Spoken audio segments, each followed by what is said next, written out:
जाग जा रे योगी, मिटा दे आलस के घेरे। अमृत वेले बाबा पुकारे, देखो बाहें पसारे। बाबा प्यार तुम्हारा अमृत वेले उठाता, मोहिनी रात में मुझे जगाता। प्रेम की घंटी हृदय मंदिर में बजती, परमात्मा पुकार में आत्मा सुनती। नींद पर होती योग की विजय, माया के होते सहज पराजय। आराम नहीं मिलन चाहती, बाबा संग आत्मा खिल जाती।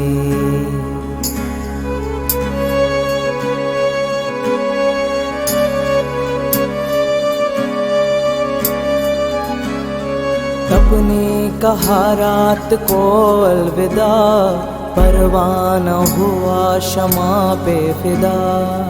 समय से पहले बाबा जगाते, नयन खुलते ही मिलन कराते। प्रेम में भीगा मन संकल्प मुस्काते, माया के बंधन स्वयं कट जाते। ठंडी गर्मी बारिश अब तप के साथी, मौसम की मार अब ना डराती। सोना अब आराम नहीं माया है, नींद अब अमृत नहीं विष का साया है। कमाई नहीं ये ऊर्जा की चोरी है, सस्ते के धुन में बजी माया की लोरी है।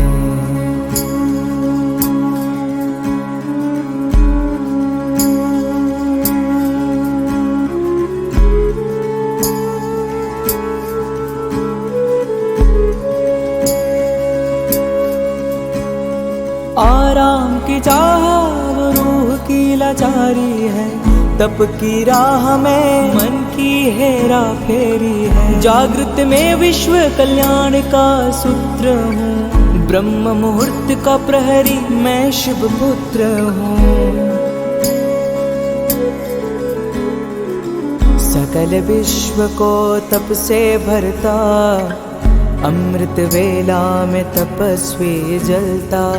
संकल्प से उठता नवयुग की नींव रखता, तप के ईंटों से स्वर्णिम स्वराज्य रचता। नींद की घड़ी अब बीत चुकी है, माया की छाया अब मिट चुकी है। वर्तमान में जलती है आत्मा की मशाल, मैं हूँ जागृत यही मेरा कमाल। बाबा की याद में स्वयं को गढ़ता, योग अग्नि से आलस को राख करता। मैं अब सो नहीं रहा मैं हो रहा हूँ, मैं अब खो नहीं रहा मैं जाग रहा हूँ। जाग जा रे योगी, मिटा दे आलस के घेरे। अमृत वेले बाबा पुकारे, देखो बाहें पसारे।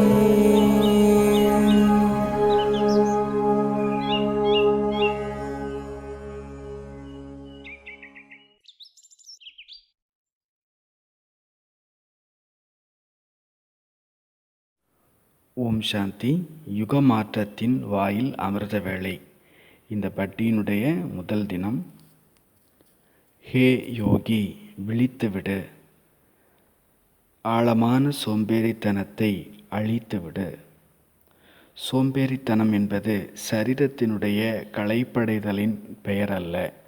சோம்பேறித்தனம் ஆத்மாவின் மீது படிந்துள்ள மாயாவினுடைய தூசி புழுதியாகும். இந்த விழிப்படைதல் கண்களை திறப்பது அல்ல, பிரம்மையினுடைய அனைத்து திரைகளையும் நீக்கிவிடுவது, விலக்கி விடுவது. ஹே யோகி, விழித்துவிடு. சோம்பேறித்தனத்தினுடைய ஆழத்தை அழித்துவிடு. அமிர்த வேளையில் பாபா இருகரம் நீட்டி அழைக்கின்றார் அன்போடு. இதை பாருங்கள்.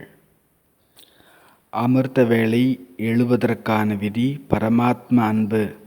அன்பு மட்டுமே நம்மை தீண்டாமல் தொடாமல் எழுப்பிவிடக்கூடிய பொருளாகும்.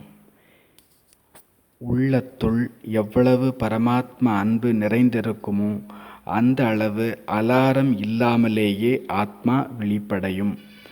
பாபாவினுடைய அன்பு உங்களுடைய தூக்கத்தை விழிப்படையச் செய்கிறது. அமிர்த வேளையில் உங்களை விழிப்படையச் செய்கிறது. அமிர்த வேளை எழுவதின் நோக்கம் சுகமல்ல, அது சந்திப்பு திருவிழா. அமிர்த வேளை அக்னி குண்டமாகும். இதில் ஆத்மா எரிகிறது, தூய்மையாகுகிறது. முழு நாளிலும் எந்த தூசியும் நம்மீது படாத அளவு பார்த்து கொள்கிறது. அமிர்த வேளை பரமாத்மாவின் சந்திப்பிற்கான வாசலாக இருக்கிறது. இங்கு ஆத்மா பரமாத்மாவோடு சந்திப்பை கொண்டாடுகிறது. ஜென்ம ஜென்மமாக ஆத்மா களைத்து போயிருந்தது. மனிதர்களை பார்த்து பார்த்து மனிதர்களோடு பேசி பேசி களைத்து போய்விட்டது. ஒரே ஒரு நேரம் மட்டும்தான் இங்கு சந்திப்பு என்பது பரமாத்மாவோடு நிகழ்கிறது. மோகினி என்னை இரவில் எழுப்பிவிடுகிறது. முழு உலகமும் மோகத்தினுடைய தூக்கத்தில் தூங்கி கிடக்கின்றது. எப்பொழுது முழு உலகமும் தூங்குகிறதோ அப்பொழுது யோகியானவர் விழித்து கொள்கிறார். மோகத்தின் தூக்கத்தில் இந்த இரவின் இருளானது யோகிக்கு பரீட்சையாக இருக்கிறது. தபஸ்விக்கு இது அமிர்தமாகும். உலகம் மோகத்தினுடைய நித்திரையில் மூழ்கி கிடக்கின்றது, ஸ்தூல நித்திரையில் மூழ்கி கிடக்கின்றது. அப்பொழுது யோகி விழித்து கொள்கின்றார். அன்பினுடைய மணியோசையானது இதய கோவிலில் ஒலிக்கிறது. இது சைத்தன்யத்தின் உள்ளத்தின் ஓசையாகும். அதுவே ஒலித்து கொண்டிருக்கிறது. அமிர்த வேளை பரமாத்மாவினுடைய சந்திப்பிற்கான அழைப்பாகும். பரமாத்மாவினுடைய அழைப்பை ஆத்மா கேட்கிறது. அமிர்த வேளையில் பகவானினுடைய வார்த்தைகளை கேட்பதற்கானது மட்டுமல்ல, அனுபவம் செய்வதற்கும் உணர்வதற்குமான காலமாகும். அவர் ஜோதிர்மயமானவர். அவர் அன்பின் கடலானவர். அந்த அன்பு கடலை தன் ஆழத்தில் நிறைத்து கொள்வதற்கான நேரமாகும். தூக்கத்தின் மீது யோகா வெற்றி கொள்கிறது. மாயா சகஜமாக தோல்வியடையச் செய்கிறது. ஓய்வு என்பது சந்திப்பை விரும்புவது இல்லை. ஓய்வு சரீரத்தினுடைய பாஷையாகும். சந்திப்பு ஆத்மாவினுடைய தாகமாகும். எல்லாவற்றை விட ஆழமான தாகம். ஆத்மா இந்த உலகத்தில் எந்த பொருளாலும் திருப்தி அடையவே முடியாது, ஒரு பரமாத்மாவை தவிர. பாபாவினுடைய நட்பு தொடர்பு ஆத்மாவை மலரச் செய்கிறது. எப்படி சூரியனினுடைய கிரணங்கள் வந்ததும் தாமரை மலர்கிறதோ அதே போலவே ஆத்மா பரமாத்மாவினுடைய கிரணம் இல்லாமல் மலர்வது இல்லை. ஆத்மாவினுடைய சைத்தன்யத்தில் விழிப்பு என்பது ஏற்படுவதே இல்லை. சைத்தன்யத்தின் மலர் மலராமல் மொட்டாகவே இருந்து விடுகிறது. தவம் இரவிற்கு விடை கொடுத்தது. தீபத்தில் பலியாகாதது விட்டில் பூச்சியே அல்ல. நேரத்திற்கு முன்பாகவே பாபா விழிப்படையச் செய்கின்றார், எழுப்பி விடுகின்றார். யார் உண்மையான யோகியாக இருப்பவரோ அவர் எதையுமே ஆதாரமாக வைத்து கொள்ள வேண்டிய அவசியம் இருக்காது. நேரம் வருவதற்கு முன்பாகவே அவர் விழிப்படைந்து விடுவார். இதுதான் உண்மையான யோகிகளினுடைய, அனைத்து பரமாத்ம பிரேமிகள் பரமாத்ம அன்பர்களினுடைய அனுபவமாக இருக்கிறது. எல்லா விளையாட்டுமே மனதினுடையது, மனதினுடைய கண்டிஷனின் உடையது. ஒரு ப்ரோக்ராம் உருவாக்க வேண்டும். தூங்கும் பொழுது 9 மணி 9:30க்கு தூங்கிவிடுவதற்கான ப்ரோக்ராம் உருவாக்க வேண்டும். நான் 2 மணி 1:45க்கு எழுந்து விட வேண்டும். பரமாத்மாவினுடைய நேரம் ஈஸ்வரிய நேரத்தோடு கூடவே தனது நேரம் இணைக்கப்பட வேண்டும். சோம்பேறித்தனத்தினுடைய போர்வையை கிழித்து எறிய வேண்டும். கண் திறந்ததுமே சந்திப்பு செய்ய வேண்டும். அன்பினில் மனம் மூழ்கி இருக்க வேண்டும். மனதின் சங்கல்பத்தில் புன்னகை இருக்க வேண்டும். மாயாவினுடைய பந்தனத்தை தானே அறுத்து, அது குளிரோ வெப்பமோ மழையோ எல்லாமே தபத்தோடு நடக்க வேண்டும். மரணத்தினுடைய பந்தனத்திலிருந்து முக்தியாகிவிட வேண்டும். அது மழையாகட்டும், வெயிலாகட்டும், குளிராகட்டும். யோகி எல்லா விதமான பருவகாலங்களையும் கடந்து செல்கின்றார். பருவகாலங்களினுடைய வீச்சு அடி இப்பொழுது பயமுறுத்த முடியாது. பிரபுவினுடைய அன்பினில் எல்லாவற்றையுமே வெற்றி கொண்டுவிட முடியும். யோகியானவர் கோடைக்காலம், மழைக்காலம், வெயில் காலம் என பருவகாலங்களுக்கு கட்டுப்பட்டவராய் இருக்கவே முடியாது. தூங்குவது ஓய்வு அல்ல, அது மாயாவாகும். தூங்குவதில் நாம் கழித்த காலம் எல்லாமே மாயாவினுடைய ஜாலம்தான். விழிப்பற்ற நிலை, மயங்கிய நிலை. கனவு கண்டிருந்தோம். கனவினுடைய விஷயங்கள் இனிமையான விஷம். அதிலிருந்து விழிப்படைய வேண்டும். இப்பொழுது ஓய்வெடுத்து கொண்டிருக்க வேண்டாம். தூக்கம் என்பது ஓய்வு அல்ல, மாயா. தூக்கம் அமிர்தம் அல்ல, விஷத்தினுடைய நிழலாகும். ஆத்மாவிற்கு ஞானத்தினுடைய பிரகாசம் கிடைத்ததுமே அதற்கு தூக்கம் என்பது விஷம் போல தென்படும். அது வருமானம் அல்ல, அது ஊர்ஜாவினுடைய ஆற்றலினுடைய திருட்டாகும். ஆத்மா எல்லாவற்றை விட சக்திசாலியாக அமிர்த வேளையில்தான் இருக்கிறது. முழு நாளிலும் அது மயக்கத்திலேயே இருக்கிறது. யார் அதிகாலையில் ஆத்மாவை பிடிக்கவில்லையோ அவர்கள் முழு நாளும் ஆத்மாவிற்கு பின்னால் ஓடிக்கொண்டே இருப்பார்கள். ஆனால் அது கிடைக்கவே கிடைக்காது.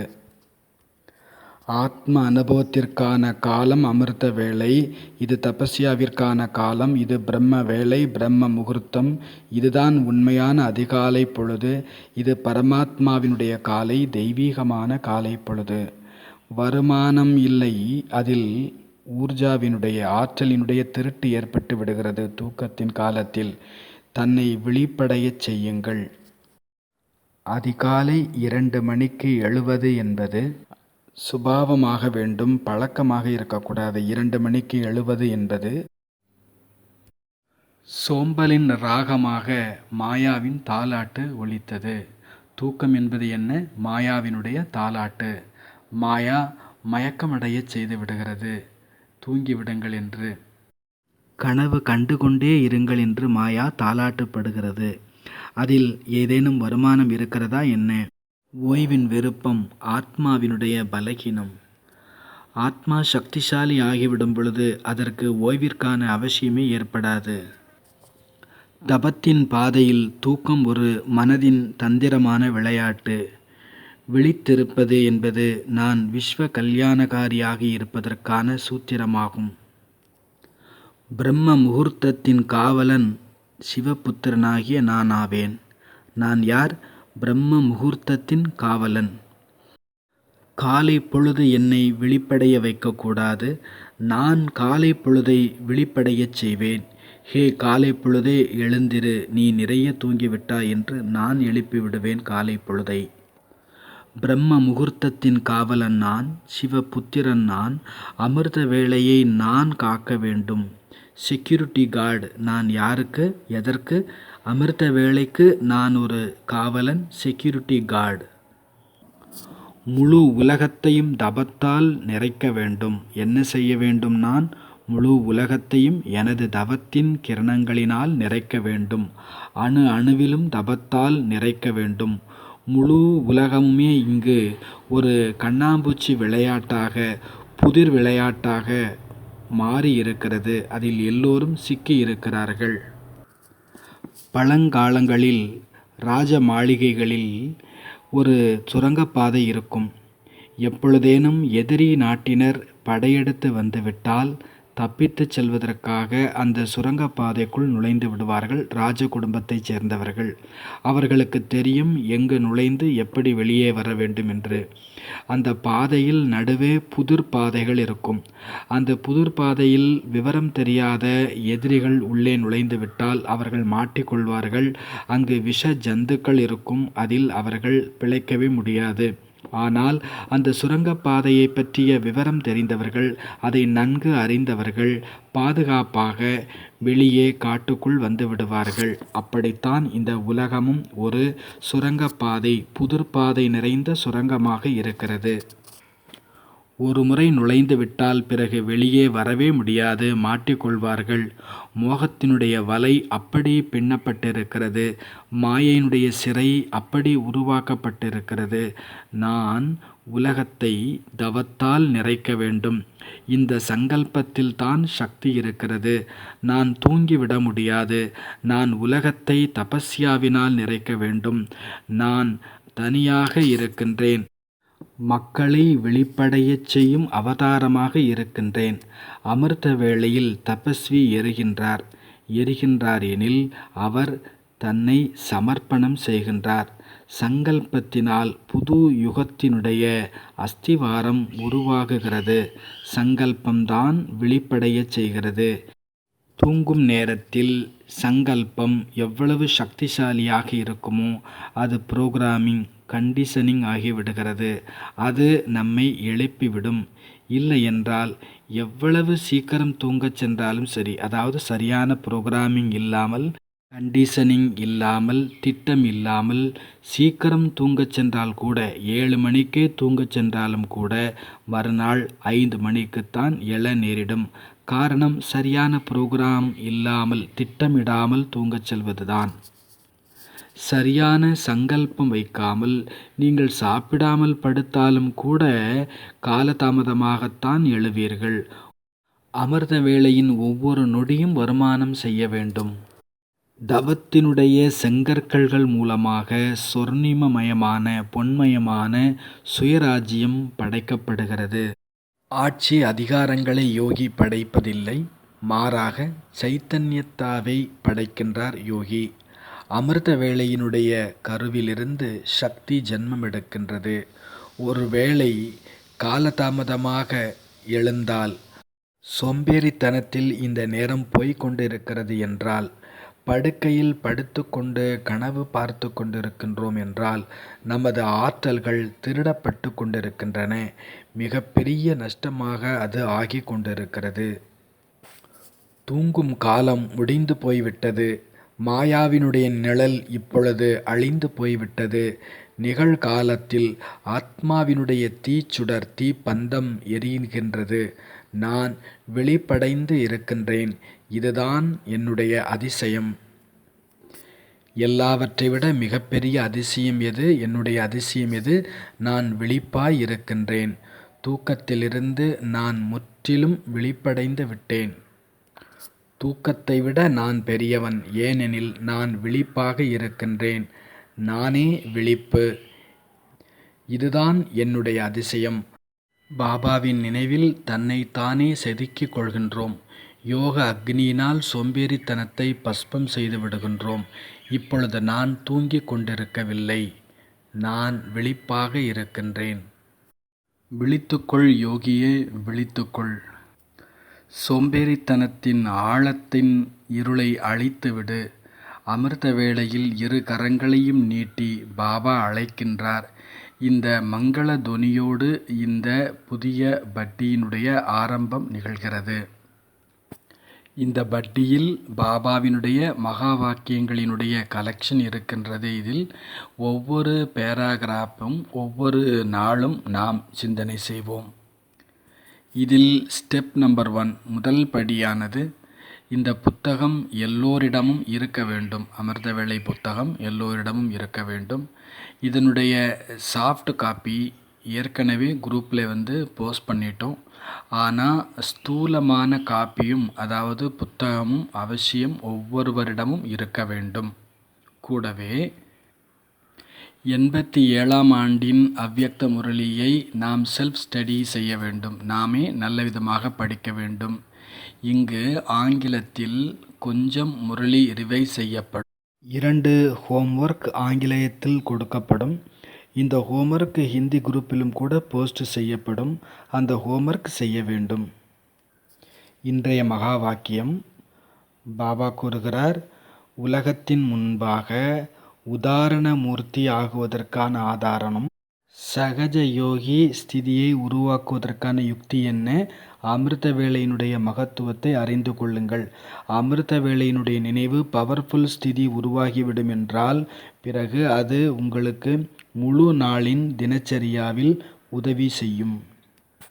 எப்பொழுது ஆத்மா அதிகாலையில் தூய்மையாகி விடுகிறதோ பிறகு முழு நாளுக்குமான தூசி மேலே படியாது. ஆத்மா அதிகாலையிலேயே ஜொலிக்க ஆரம்பித்து விட்டால் முழு நாளினுடைய சப்தம் அதில் பதியவே பதியாது. அமிர்த வேளை சக்திசாலியான ஸ்திதியை உருவாக்கி விடுவதால் கடினத்திலும் கடினமான காரியம் கூட சகஜமாக ஆகிவிடும். மேலும் முழு நாளுக்குமான மகான் தன்மையினுடைய அனுபவம் ஏற்படும். மகான் தன்மையினுடைய அனுபவம் பிரச்சனைகளை சூழ்நிலைகளை சிறியதாக ஆக்கிவிடும். நாம் உயர்வாக இருப்போம். ஏனெனில் தினச்சரியாவில் ஆயிரக்கணக்கான விதங்களில் சூழ்நிலைகள் வரத்தான் செய்கிறது. அவைகளை மிக சகஜமாக கடந்துவிட முடியும். இந்த காலை பொழுது நம்மிடம் இருந்தால் மட்டும் போதும். இந்த காலை பொழுதை அவ்வளவு சக்திசாலி ஆக்க வேண்டும். 3 மணி நேரத்திற்கு நாம் யோகா செய்யணும். காலையில் 2 மணியிலிருந்து 5 மணி வரை. ஆகவே இந்த பட்டியினுடைய ஒரு லட்சியம் 2 மணி நேரம் அமிர்த வேளை யோகா. 100 நாளைக்கு இதை செய்ய வேண்டும். 30ஆம் தேதியிலிருந்து இந்த 8 நாட்களும் இதற்கான தயார் செய்யும் விதமாக அமையும். 3 மணியிலிருந்து 5 மணி வரை.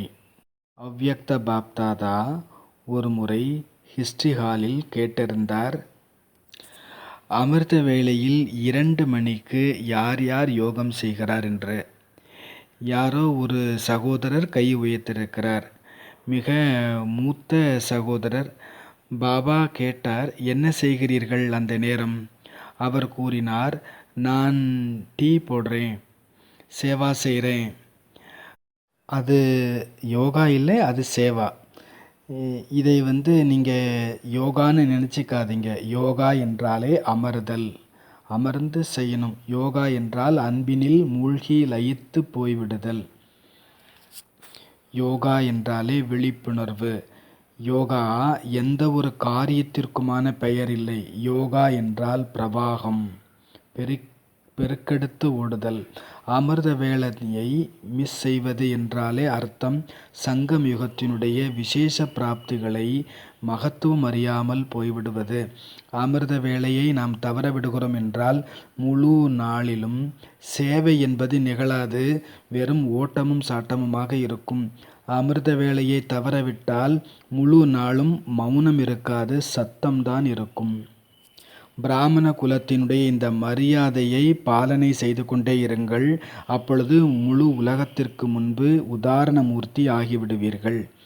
இத்தனை பெரிய காரியத்தை நமக்கு பகவான் கொடுத்திருக்கின்றார்.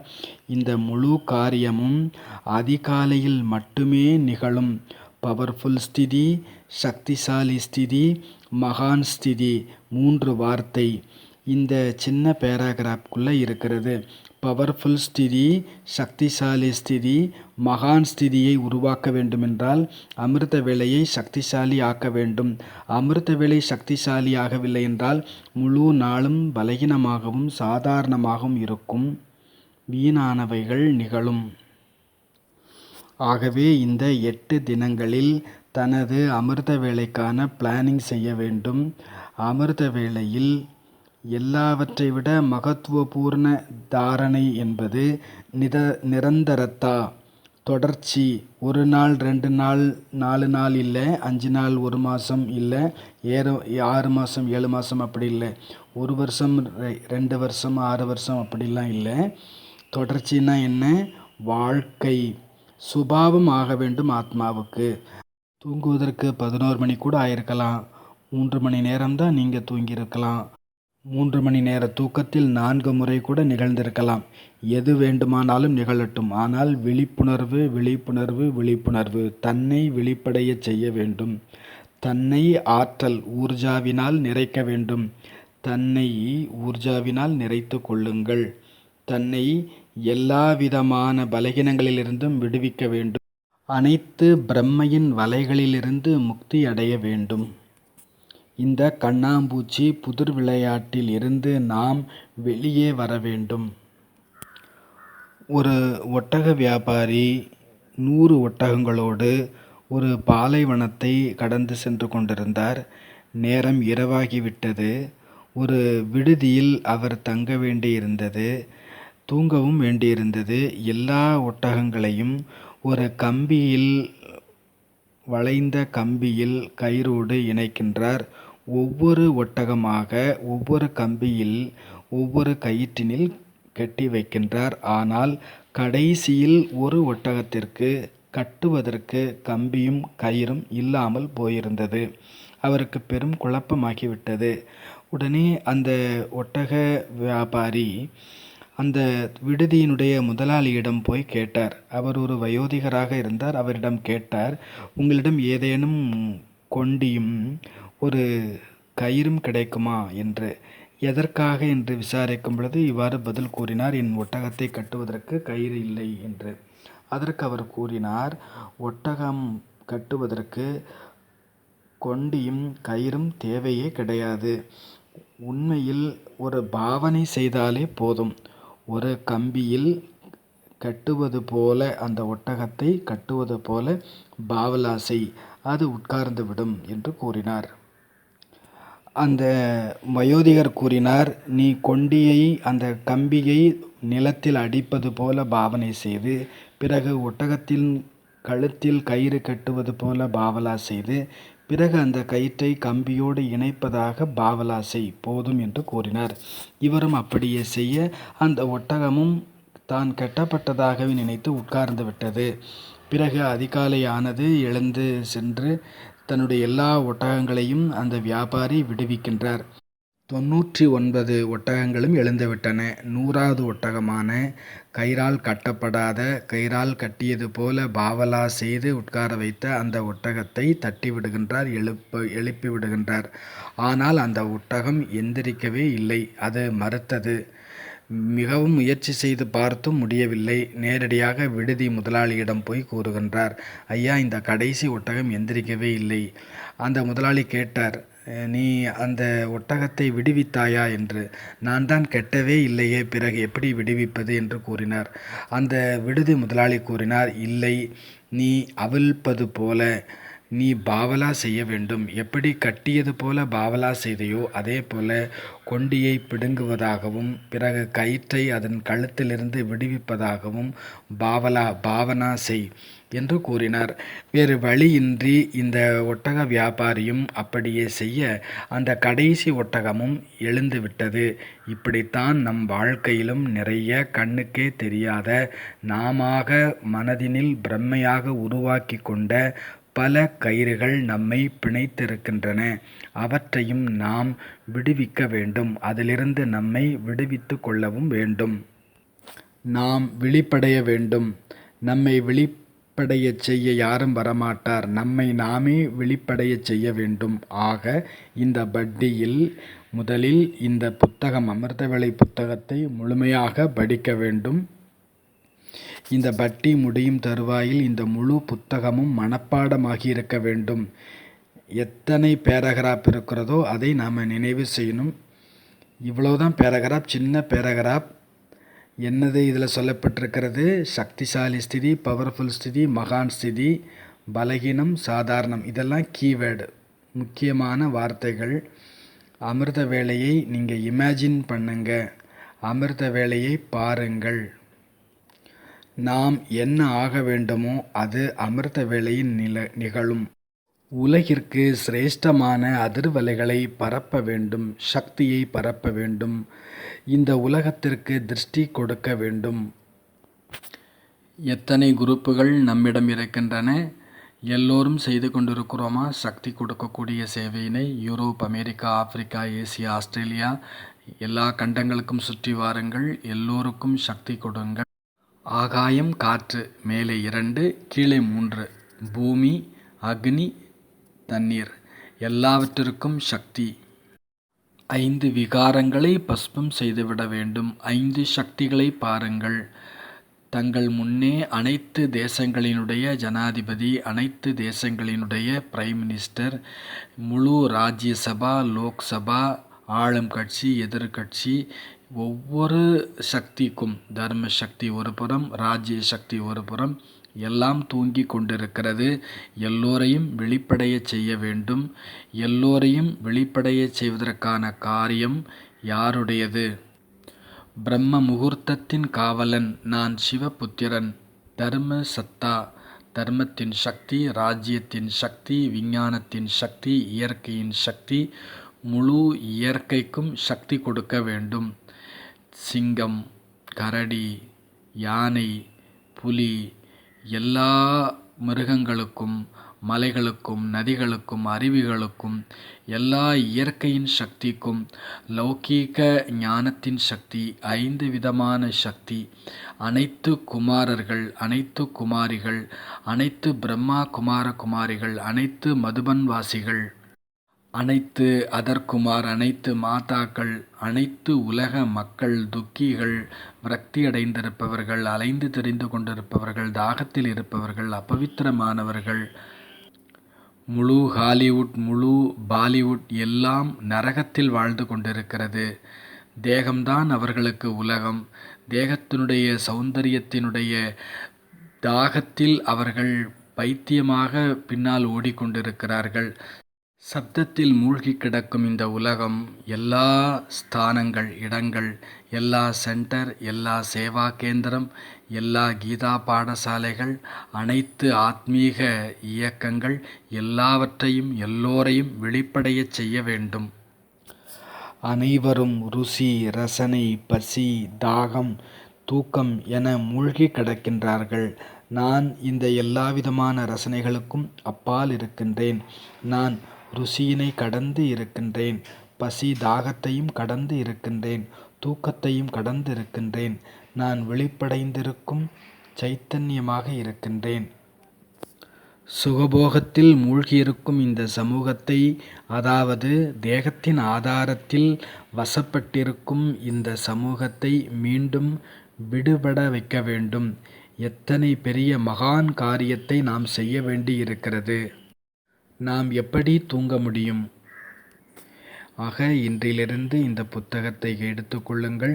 ஒரே ஒரு பேராகிராஃப் படிங்க, விசுவலைஸ் பண்ணுங்க, காட்சிப்படுத்தி பாருங்க, சிந்தனை செய்யுங்க. கண்களை மூடிக்கொண்டு இருளில் இருந்து நான் விடுபட்டு ஒரு பிரகாசமான ஒரு வாயிலுக்குள் நுழைகின்றேன். ஒரு பிரகாசமான வாயில் இருக்கின்றது, நுழைவாயில் இருக்கிறது. நான் அந்த பிரகாசத்தினுடைய நுழைவாயிலுக்குள் பிரவேசம் செய்து கொண்டிருக்கின்றேன். அந்த பிரகாச வாயிலுக்குள் நான் நுழைந்ததுமே ஒரு ஊர்ஜா, ஒரு ஆற்றல் என்னை அரவணைத்து கொள்கிறது. அந்த ஊர்ஜாவினுடைய ஆற்றலினுடைய பெயர்தான் பரமாத்மா. நாம் மெத்தையை, படுக்கையை நீண்ட காலமாக ஆலிங்கனம் செய்துவிட்டோம், அரவணைத்து இருந்து விட்டோம். இப்பொழுது அதீந்திரிய சுகத்தினை ஆலிங்கனம், அரவணைப்பு செய்ய வேண்டும். நீண்ட காலமாக தூங்கிவிட்டோம். மகா யோகிகளுக்கு அதிகாலை 2 மணிக்கு பிறகு தூங்குவது என்பது அதற்கான அர்த்தம் நரக வாழ்க்கையாகும். யோகிகள் விழிப்படைய வேண்டும். விஷ வைத்தர்ணிய நதியில் நாம் ரொம்ப மூழ்கிவிட்டோம், அதிகம் மூழ்கிவிட்டோம். இப்பொழுது விழித்தெழுங்கள். அதற்கான ப்ரோக்ராமிங் செய்யுங்க. முழு தினச்சரியாவை சரி செய்ய வேண்டும், செட் செய்ய வேண்டும். சீக்கிரம் தூங்க வேண்டும். நான் சீக்கிரம் தூங்கினால்தான் சீக்கிரம் அதிகாலையில் எழுந்திருக்க முடியும். நான் எழுகின்றேன், அதிகாலையில் விழிப்படைகின்றேன். ஏன் எனில் அன்பு அதிகரித்து கொண்டிருக்கிறது. நான் விழிப்பாக இருக்கிறேன். ஏனெனில் அன்பு அதிகரித்து கொண்டிருக்கிறது. நான் தூங்குகிறேன். ஏனெனில் அன்பு குறைவாக இருக்கிறது. மெத்தைதான் காரணமாக இருக்கிறது என்றால் மெத்தையை நீக்குங்கள், படுக்கையை நீக்குங்கள், தரையில் தூங்குங்கள். குளிர், வெயில், மழை எதுவும் பயமுறுத்தவே முடியாது. மழையில் நனைந்தால் என்ன, நனைந்து கொள்ளுங்கள், ஒன்றும் ஆகாது. இன்னமும் ஆகிவிடுமோ? இது எல்லாமே ஒரு மனதின் விளையாட்டுத்தான். மனதினுடைய விளையாட்டு அவ்வளவு சக்திசாலியாகவும் ஆக்கிவிடுகிறது. மனதினுடைய விளையாட்டு நம்மை பலகீனமாகவும் ஆக்கிவிடுகிறது. ஆக 100 நாட்கள்.